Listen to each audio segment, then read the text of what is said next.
का हमार बारे की कहल ओकरा मने झाल लग गए। हमें एगो अखलाक अंसारी के चुनाव लड़ा दिल तो झाल लग गए। कहे झाल लग गए ना एकर से मत अपनी मानना है कि जे अंसारी जोला समाज एक नहीं खाली कोकरो वोटर लगो, लेकिन आज एगो हमें लीडर बना दिलिए तो अपनी पेटे दर्द शुरू हुई। आज चूंकि पता आज सबसे पहले हम अनुपदा को एक संदेश देंगे कि सच में आप अगर अल्पसंख्यक अंसारी जोधा समाज के हितैषी हैं, चूंकि आपके बाबूजी को भी 5 बार यही लोग विधायक बनाया है बेरमो से, आपको भी यही लोग विधायक बनाया, ऐसे बनाया सब है लेकिन ज्यादा वोट यही लोग दिया है। तो एक काम कीजिए माननीय अनूप सिंह जी, यदि आप सच में इनके हितैषी हैं तो आप धनबाद लोकसभा से अपनी अर्धांगिनी मैडम का टिकट कैंसिल कीजिए। किसी अल्पसंख्यक, किसी जोला अंसारी या फिर जो मुस्लिम समाज का बेटा है, चाहे अखलाक कोई ले लीजिए, रिजवान को अपनी तरफ ले लीजिए, शहजाद को ले लीजिए, यदि आप इनको टिकट देते हैं तो डंके की चोट पे हम कह रहे हैं हम इकलाकदा का नाम वापस कर देंगे। यदि अनूप जी में हिम्मत है, उसके बाद वो बोल रहे थे महतो के बारे, हाय भाई महतो के बारे तो बोलबो नहीं करिया, क्या कि तोर बाप गया से चल के आलो, ये तो भला करके को महतो के दिल कितना बड़ा कि जे लोगवा चूड़ी के काम करा लो, जे लोगवा पान आन दे लो, चपरी के सूर्य नारायण महतो तोर बाप के बसैलो 5 बार विधायक, तो हूँ विधायक, अब तोर मेहरारू सांसद बने के तैयारी। तो यदि कोई महतो के इतना ही हितैषी लगले तो बुढ़ा जैसे ने जलसर माता टिकट में कहा कड़ा दिली, जलसर माता का नाम हले ना रेस में, तो एकनी की आफत भई गई कि भाई जयराम महतो एक कल का लड़का आज राजनीति के माहौल को बदल दिया है। अब तक हम लोगों को वोट बैंक बना के रखते थे, उनको दरी बिछाने का काम देते थे, उनसे झंडा ढोने का काम लेते थे। अब एक बात बताइए, युवा का मतलब क्या होता है? खाली दरी ढोना? युवा का मतलब क्या होता है? झंडा ढोना? जी नहीं। अब युवा केवल नायक नहीं बनेगा, अब समय आ गया है युवा सांसद और विधायक बनेगा। और देख ले आज तो क्या स्पष्ट कह रहे हो। अच्छा एक बात बताओ, अगर कोई घूस लेके डॉक्टर बनता है, यदि कोई घूस लेके डॉक्टर बनेगा तो क्या आप उनको पसंद करेंगे? हाँ या ना? यदि कोई घूस लेके दरोगा बनेगा आप उसको पसंद करेंगे? यदि कोई घूस लेके इंजीनियर या टीचर बनेगा आप पसंद करेंगे? यानी हमारे झारखंड के लोग कितने समझदार हैं कि यदि कोई घूस लेके इंजीनियर, डॉक्टर, टीचर, दरोगा बनता है तो स्वीकार नहीं करते हैं, पसंद नहीं करते हैं, इतने समझदार हैं। तो भाई आपकी समझदारी तब कहां चली जाती है जब आप घूस देके लीडर स्वीकार करते हैं। आप घूस देके लीडर कैसे स्वीकार करते हैं, एक बात बताइए। जब आप घूस लेने वाला डॉक्टर पसंद नहीं करते हैं, घूस देने वाला मास्टर पसंद नहीं करते हैं, तो घूस यानी पैसा देने वाला लीडर कैसे पसंद करते हैं भाई? अच्छा एक सवाल, चूंकि आज पूरे राज्य की मीडिया यहाँ है, सम्मानित मीडिया यहाँ है, एक सवाल हम पूछना चाहेंगे। आज 44 डिग्री का टेम्परेचर रहा, 45 डिग्री का टेम्परेचर रहा, क्या कोई शख्स ऐसा भी है जो ये कहेगा कि किसी ने उन्हें पैसा देकर इस रैली में बुलाया है? कोई है क्या जो पैसा लेकर इस रैली में आए हैं? नहीं ना? मीडिया बंदो, कोई ऐसा नहीं ना है कि पेट्रोल भर के आए हैं? नहीं ना? चूंकि और हमारे बीच पूजा महतो जी आई हैं, उनका हम स्वागत करेंगे। रूपा देवी साथ में है, सानिया जी हैं, उन सभी का स्वागत करते हैं। बड़ी लेट से पिंधे में लेट भाई लगे।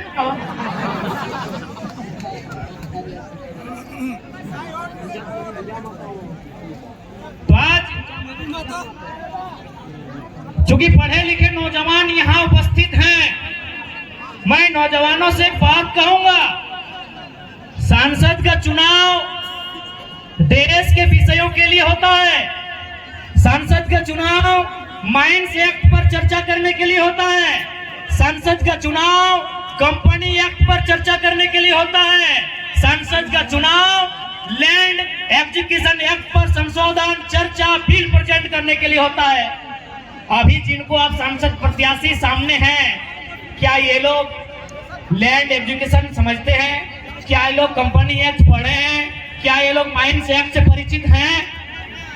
जब नहीं है तो आप कैसे उम्मीद करेंगे कि आपकी समस्याओं का वो निदान करेंगे?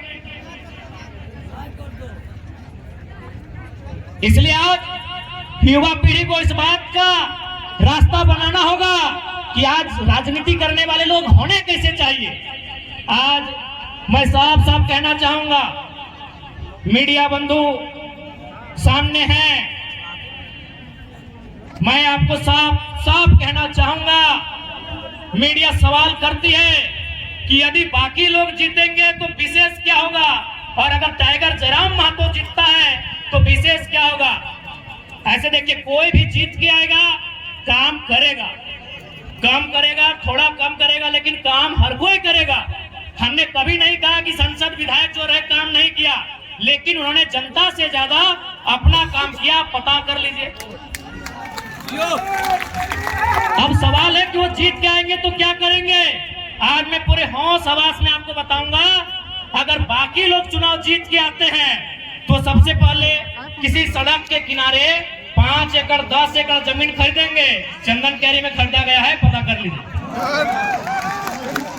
यदि वे लोग जीत के आएंगे तो सबसे पहले रोड के किनारे 5 एकड़ 10 एकड़ जमीन खरीदेंगे। उस जमीन में कोई कॉलेज बनाएंगे, कोई मॉल बनाएंगे, कोई अपार्टमेंट बनाएंगे, और उसकी चाबी अपना बेटा को देंगे, अपने पुतों को देंगे, या अपने नाती पुतों को देंगे।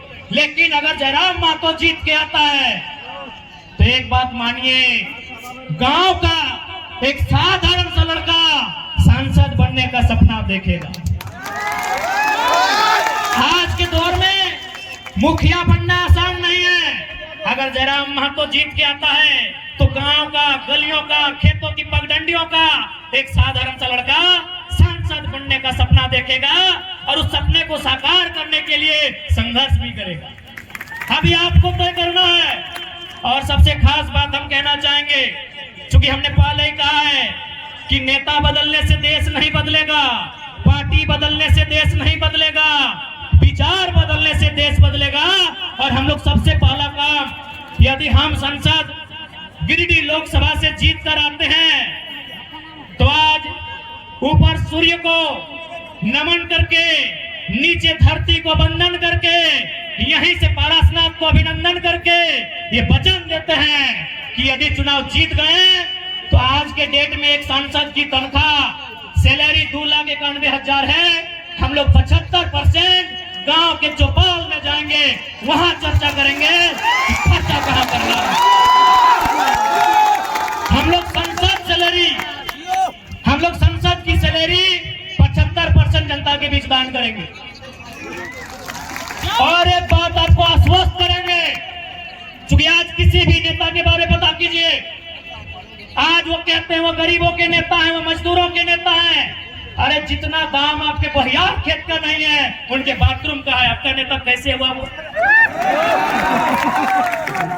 कैसे आपका नेता हुआ बताइए।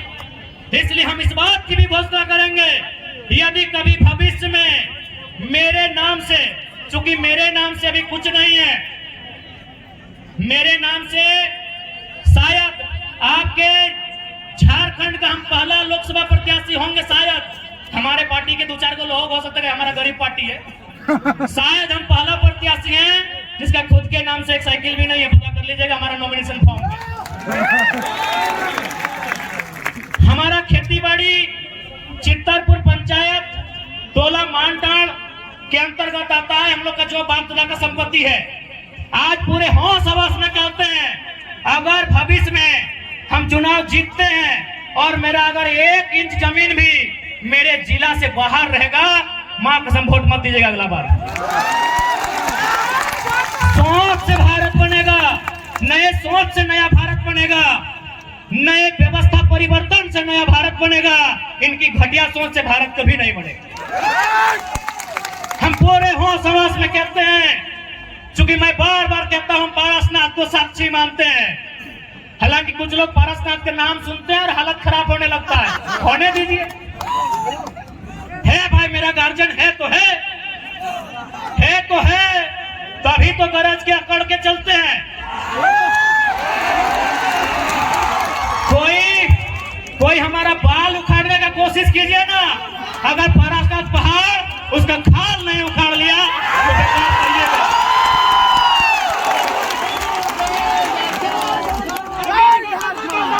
है भाई, है हमारा गार्जियन।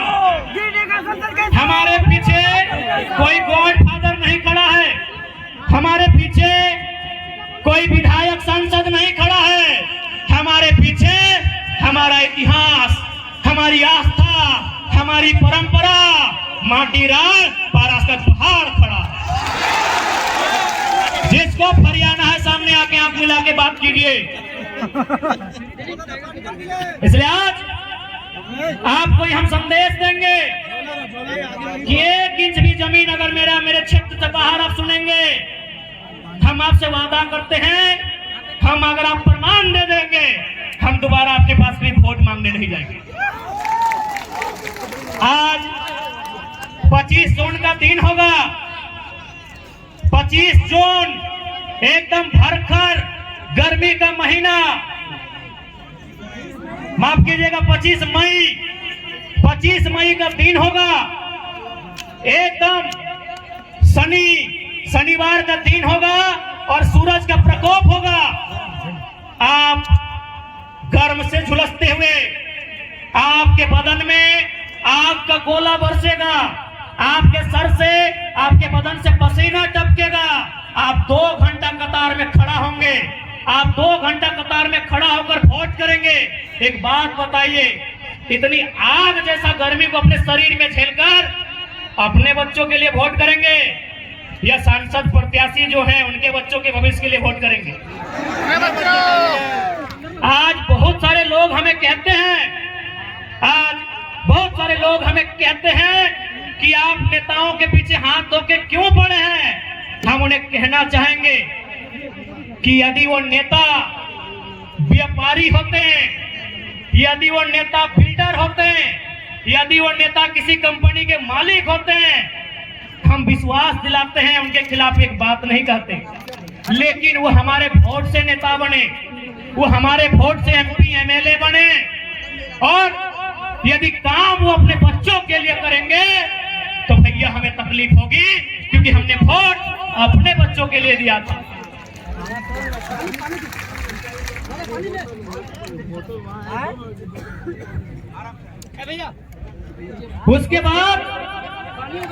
उसके बाद भी हम उनकी आलोचना नहीं करते, उसके बाद भी हम उनकी शिकायत नहीं करते। यदि नेताजी का बेटा चाहे चंद्र प्रकाश चौधरी जी रहे, मथुरा प्रसाद महतो जी रहे, अनूप सिंह अनुपमा सिंह जी रहे, धूलू महतो जी रहे, हेमंत सोरेन जी रहे, या सुदेश महतो जी रहे, या बाबूलाल मरांडी जी रहे, या अर्जुन मुंडा जी रहे, यदि उनका बच्चा भी हमारे घर के भाइयों की तरह, हमारे घर के बच्चों की तरह टावर लाइन में चढ़ के काम करता ना, मां कसम शिकायत नहीं करते। यदि उनका बच्चा हैदराबाद खड़ने जाता ना, शिकायत नहीं करते। यदि उनका बच्चा सूरत में कपड़ा की फैक्ट्री में काम करता ना, हम शिकायत नहीं करते। लेकिन आप पता कर लीजिए, नाम लेने की आवश्यकता नहीं है, उनके बच्चों में क्या योग्यता है, नहीं है। कोई किसी कॉलेज का डायरेक्टर है, किसी का बेटा दिल्ली में बैठकर कंपनी चलाता है, और आपके बेटे शाम को ड्रीम एलिमेंट में 49 रुपया लगाते हैं। इसलिए आज नया भारत अभी नहीं कह सकते कैसा होगा, लेकिन नया झारखंड हम लोग देख रहे हैं। नया भारत का दृश्य कैसा होगा ये शायद हम और आप नहीं कह सकते, लेकिन नया झारखंड कैसा होगा ये दृश्य हम और आप देख रहे हैं। आज 45 डिग्री के तापमान में जो भीड़ इकट्ठा हुई है, ये बदलाव का संकेत दे रही है।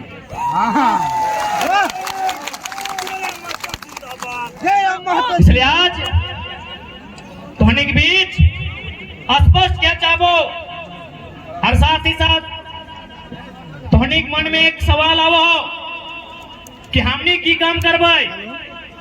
तो पहला काम कहना जा रहे हैं कि अगर हम लोग जीतेंगे तो क्या हो सकता है, क्या कर सकते हैं। आप 25 मई को जिस दिन वोट देने के लिए जाएंगे, 25 मई को जिस दिन अपने घर से आप वोट देने के लिए जाएंगे, एक काम कीजिएगा, आप अपने घर से अपने मतदान केंद्र की दूरी को नाप लीजिएगा। मतदान केंद्र यानी जहां आप वोट देने जाएंगे, किसी मिडिल स्कूल में, किसी पंचायत भवन में, किसी आंगनबाड़ी में, आपके घर से जहां भी आप वोट देने के लिए जाएंगे वहां की दूरी नाप लीजिएगा। क्योंकि हम लोग जो पहला काम करेंगे वो काम ये होगा कि जितनी दूरी पर जाके आप हमें वोट देंगे उसकी आधी दूरी पर हम लोग संसद लाइब्रेरी की स्थापना करेंगे। उसकी आधी दूरी पे एकदम ऑन दी रिकॉर्ड कहते हैं, लाइव चल रहा है, मीडिया रिकॉर्ड कर रही है। गिरिडीह लोकसभा में 2200 बूथ आते हैं। सौगंध इस गिरिडीह लोकसभा की मिट्टी की, सौगंध झारखंड की जनता का। हम लोग जो पहला काम करेंगे कि हम लोग संसद लाइब्रेरी की स्थापना करेंगे, और वो लाइब्रेरी चास चंदन क्यारी में नहीं होगा। वो लाइब्रेरी जहां आपका गांव है, जितनी दूरी पर आपका वोट वाला बूथ होगा उसकी आधी दूरी में वो लाइब्रेरी की स्थापना की जाएगी। ये हम लोग पहला काम करेंगे, क्योंकि मेरा मानना है कि शिक्षा असल कारण है हमारी मुक्ति का। आज यहाँ जितने लोग बैठे हैं सभी मिडिल क्लास फैमिली के लोग हैं। आज जितने लोग बैठे हैं 2-4 लोग ऐसे होंगे जिनके परिवार में शायद कोई डॉक्टर होगा, कोई वकील होगा, कोई इंजीनियर होगा, कोई दरोगा होगा।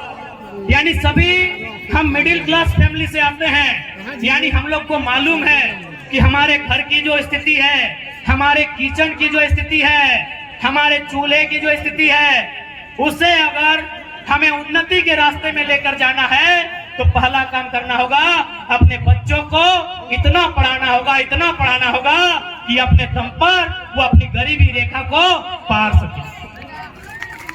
आप सभी जानते हैं।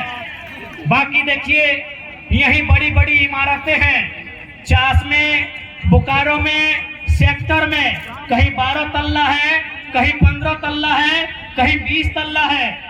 आप अपने सर पे 18 के जगह अगर 36 ईंटा भी ढोने का काम कीजिएगा ना, तो आज मजदूर दिवस है। आप जानते हैं मजदूर की स्थिति क्या है। इसीलिए आप एजुकेशन को आपको महत्व देना होगा। आज आपके बीच एक नन्हा सा लड़का, आज आपके बीच एक साधारण सा लड़का, आज आपके बीच एक कल का लड़का यदि आज यहाँ अपने आप को लेकर आया है तो पावर ऑफ एजुकेशन। पढ़े लिखे हैं, चीजों की जानकारी है, इसीलिए आप हमें सुन रहे हैं और सुन नहीं रहे हैं। गिरिडीह से भारी मतों से विजय बनाने जा रहे हैं,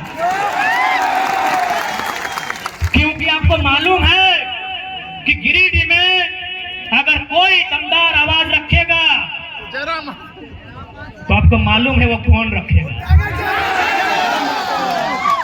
गिरिडीह लोकसभा रहे या कोई सीट रहे, आपको मालूम है वो आवाज हमारे दल के लोग रखेंगे, वो आवाज टाइगर जयराम महतो की सेना रखेगी, ये आपको मालूम है।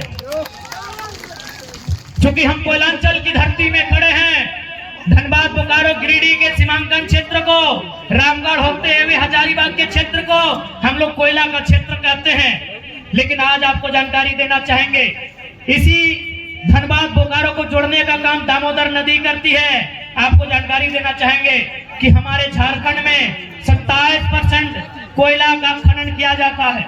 शायद आप लोग जानते भी होंगे 27% कोयला अकेले झारखंड देता है। लेकिन आपको मालूम है हेडक्वार्टर कहाँ है? कलकत्ता। आपको मालूम है हेडक्वार्टर कहाँ है?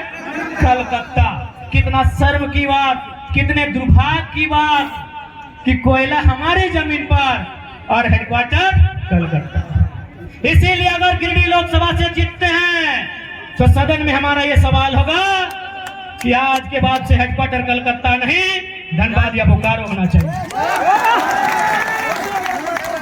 अब ये सवाल बनता है कि धनबाद या बोकारो अगर कोल इंडिया का हेडक्वार्टर बनेगा तो फायदा क्या होगा?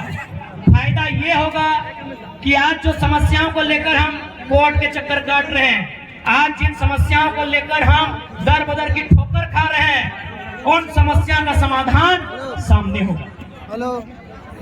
आज जितने भी कोयला के कंपनियां हैं जो कोल के एरिया हैं, आप जाके पता कीजिए कि उनके मैनेजर कौन है। 99% मैनेजर कलकत्ता के लोग हैं।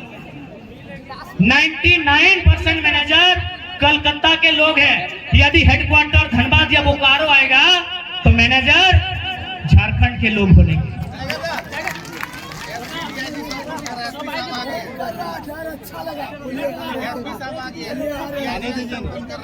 ठीक है, समय अभी कितना है?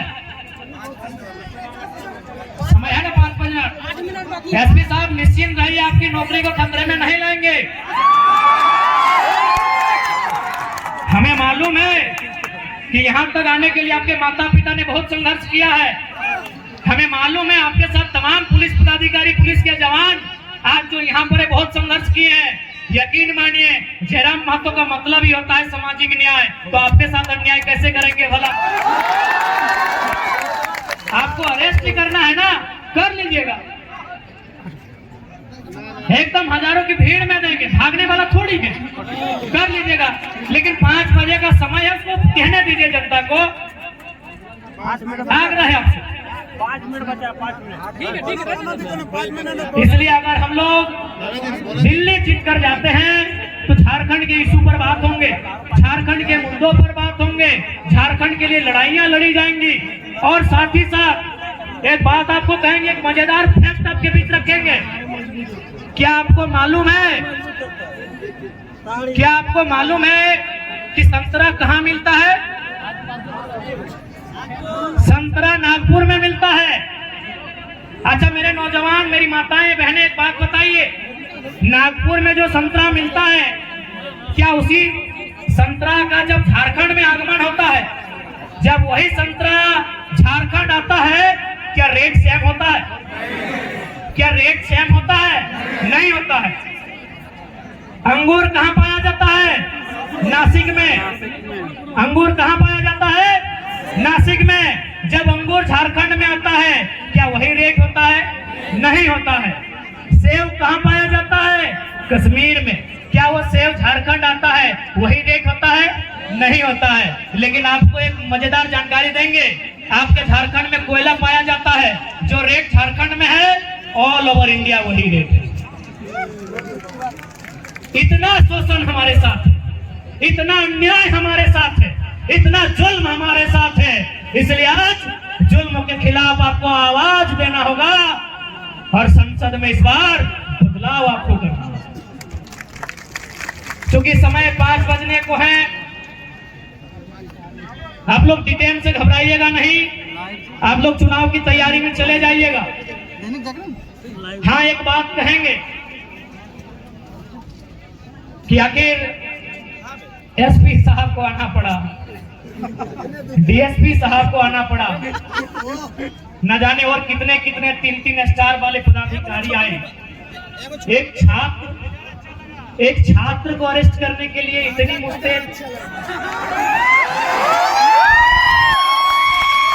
क्या कसूर था हमारा भाई? क्या हमने किसी का खेत जोत लिया था? मेरा क्या कसूर? क्या हमने किसी के घर की बहू बेटियों का अपमान किया था? क्या हम पे चोरी हत्या का मुकदमा है? क्या हम पे कोई अन्य कुकर्म का मुकदमा है? भाई हमने कौन सा अपराध किया था? हम तो छात्रों की आवाज बनने रांची गए थे। छात्रों का मांग था कि नियोजन नीति बननी चाहिए। क्या झारखंड के लिए कानून बनाने की मांग करना अपराध है? क्या गुनाह है? क्या हम लोग अपराधी हैं?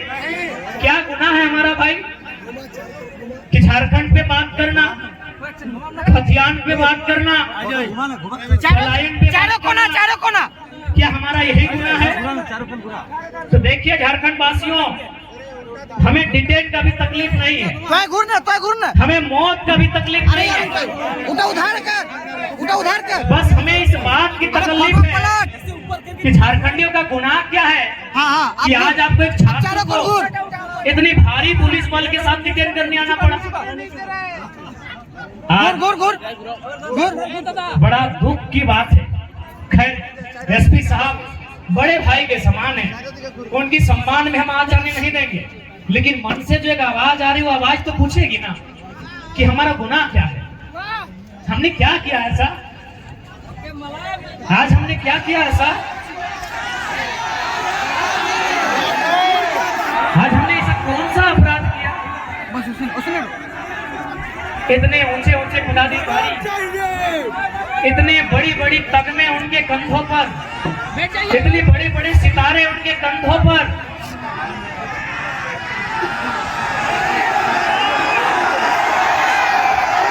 जब ये 2 साल पहले का केस था तो हे मान्यवर आप कहाँ थे, किसके दबाव में थे। जब ये केस 2 सालों का था, जब ये केस 2 साल पुराना था, मान्यवर आप कहाँ थे। हे मान्यवर, हे महामहिम, हे कलयुग के अवतार, आप अवतार नहीं भाई, आपके पास लाठी, आपकी कमर में पिस्तौल, आप अवतार हैं, आप कलयुग के अवतार हैं, अवतारी पुरुष, आप 2 साल कहाँ थे।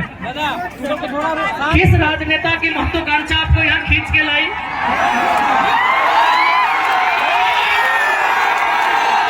हे अवतारी पुरुषों, ये 2 साल क्यों आप अपनी मेहनत से यहाँ तक आते हैं। आप जनता को बेवकूफ बनाकर नहीं आते हैं, नेता बेवकूफ बनाते हैं, उनके सामने आप इतने गौन हो जाते हैं, आप इतने बौने हो जाते हैं, आप इतने मौन हो जाते हैं। तो सच में अगर आपको लगता है कि आज के नेता आपको काम करने अच्छा से नहीं दे रहे हैं, तो आपको विश्वास दिलाते हैं 24 में हमारी सरकार बनाइए, आपको सम्मान के साथ काम करने दिया जाएगा।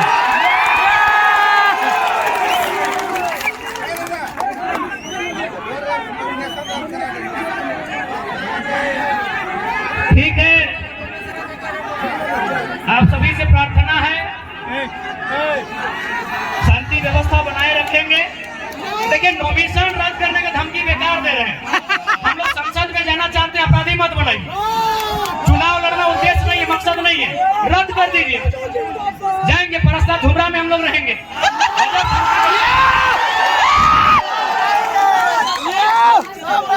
नॉमिनेशन रद्द कर देंगे। नॉमिनेशन रद्द क्या कर रहे, गर्दनें काट के ले जाइए। अरे हम लोग संविधान की बात करने सदन में आ रहे हैं।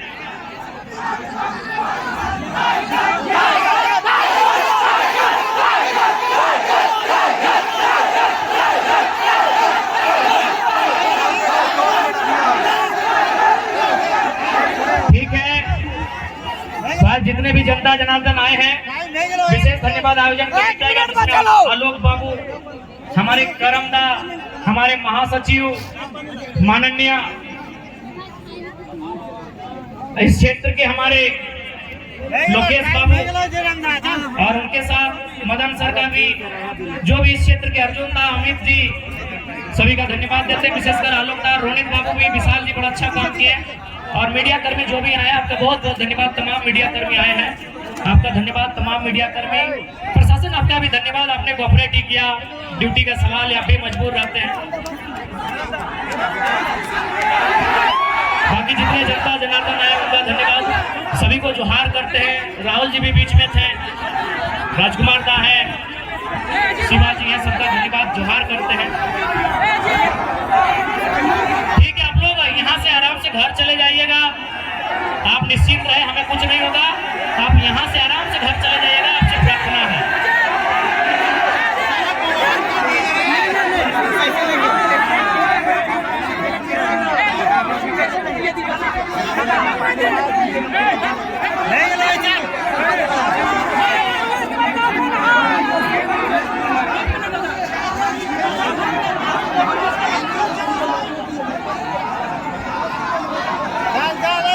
हेलो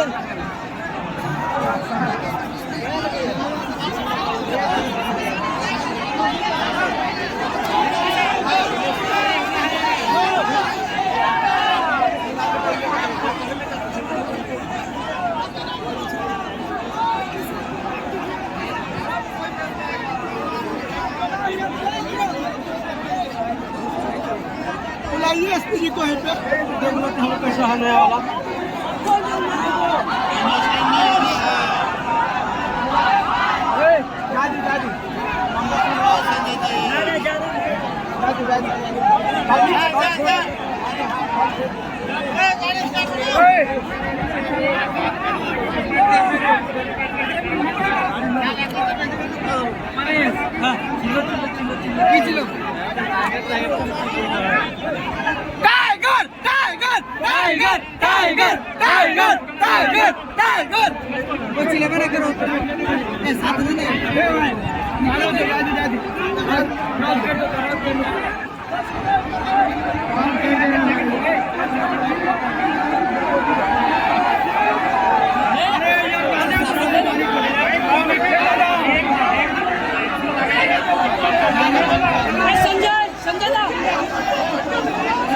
हेलो, नॉमिनेशन के वक्त एक चेकलिस्ट मिला होगा, जिनके पास भी है एक बार प्लीज हमको एक बार दिखाइएगा। जयराम जी के नॉमिनेशन के बाद एक चेकलिस्ट मिला होगा आरओ के द्वारा। एक नंबर जहाँ होता फेंक दे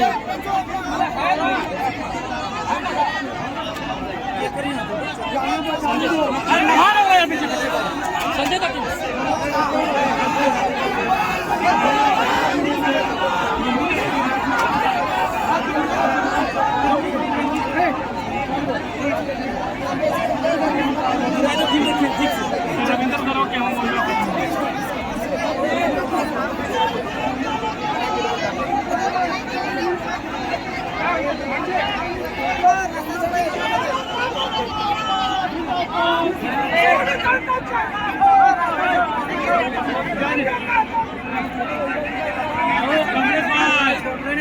कमलेश भाई